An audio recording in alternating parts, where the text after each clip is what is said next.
अस्सलाम वालेकुम। Inside story के साथ मैं मोहसिन बिलाल। ये खसूसी मनाजिर हैं, पहली दफ़ा आप स्क्रीन पर देखेंगे। इस वक्त मैं लब्बैक के मरकज़ यानी जो क्रेन पार्टी का मरकज़ है चौक यतीमखाना, वहाँ पर मौजूद हूँ। और आएँ आपको यहाँ पर माहौल दिखाते हैं कि सानिया मुरीद के फौरी बाद यहाँ पर क्या था। आज यहाँ पर ज़िमनी इंतखाब था, NA 129 हल्का था और क्रेन पार्टी को कालतम करार दिया गया है।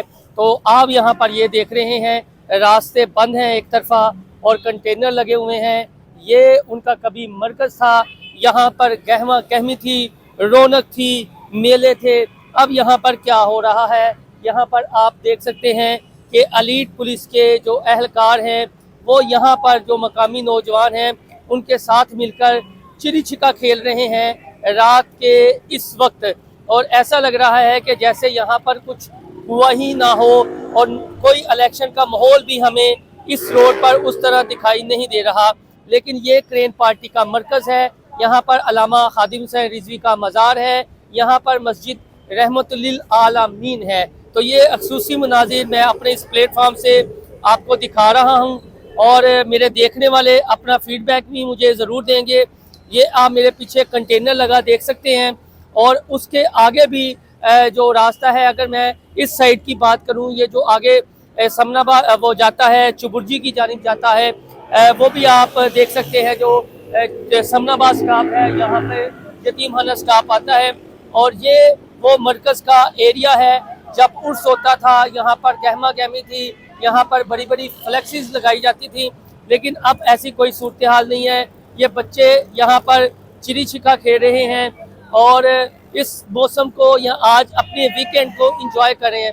लेकिन यहाँ पर आप मज़े की दिलचस्प बात यह है कि ज़िमनी इंतखाब हुआ है और ये हल्का भी NA 129 है, जहाँ पर क्रेन पार्टी का मरकज़ है।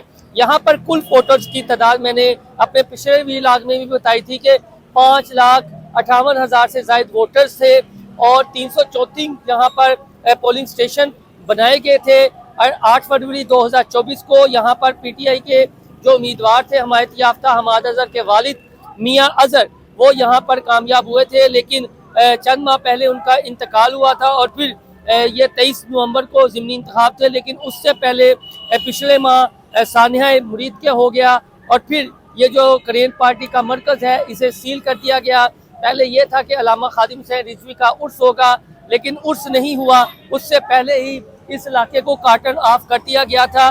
पहले ये दो तरफा इस एरिया में ट्रैफिक बंद थी, लेकिन इलेक्शन की वजह से फिर अब ट्रैफिक बहाल कर दी गई है। उर्स नहीं हुआ, वो डेट भी गुजर चुकी है। अब यहाँ पर एक किस्म का वो जो गहमा गहमी या रौनक मेला हुआ करता था नवंबर के इस महीने में, अल्लामा खादिम हुसैन रिजवी के जो अकीदतमंद थे, जो चाहने वाले थे, वो उनके मज़ार पे आते थे, दुआ पढ़ते थे और फिर अपनी हाजत भी कुछ पेश करते थे, चूँकि उनकी अकीदत वाबस्ता थी यहाँ पर। तो अब एक माह से ज़्यादा हो गया, कोई भी यहाँ पर नहीं आ रहा। पुलिस की नफरी यहाँ पर बहरहाल मौजूद है जो मैंने बताया है। और ये देखें उनकी गाड़ियाँ खड़ी हैं और साथ नौजवान यहाँ पर रात को पंजाबी में कहते हैं चिड़ी छिक्का खेलना, बैडमिंटन खेलना, वो खेल रहे हैं। तो थोड़ा सा हम आगे चलते हैं और इस साइड से के भी मुनाजर आपको बताते हैं। अभी तक जो लब्बैक के अमीर हैं हाफिज साहब हुसैन रिजवी, वो मंजर यहाँ पर नहीं आए। ताहम शुनीद ये है कि हो सकता है कि चंद दिनों में वो भी मंजर यहाँ पर आ जाएं।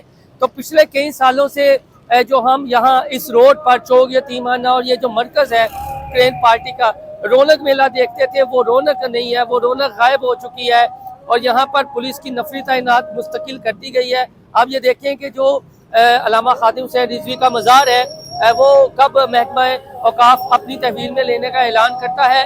आज की तारीख तक जो इतलात हैं वो ये है कि बाकायदा तौर पर मज़ार के जो इंतज़ामात हैं वो नहीं दिए गए महकमा औकाफ को, जो लुक आफ्टर करता है पंजाब भर में जो महकमा औकाफ की मसाजिद है, मदारिस हैं या जो मज़ार उनके ज़ेर एहतमाम है। लेकिन अभी तक उनकी तहवील में नहीं दिया गया। अभी तक ये बताया जाता है कि DC लाहौर या जो लाहौर की ज़िला इंतज़ामिया है वो है इसे लुक आफ्टर कर रही है। लाहौर हाई कोर्ट ने पिछले दिनों जवाब भी तलब किया था, अब देखें उसका फैसला भी आना है। लेकिन अभी कोई चांस नज़र नहीं आ रहा कि फौरी तौर पर लब्बैक को या कोई गारंटी दे तो ये जो मज़ार के इंतज़ामात हैं फिर क्रेन पार्टी और मजलिस शुरा को सौंप दिए जाएं।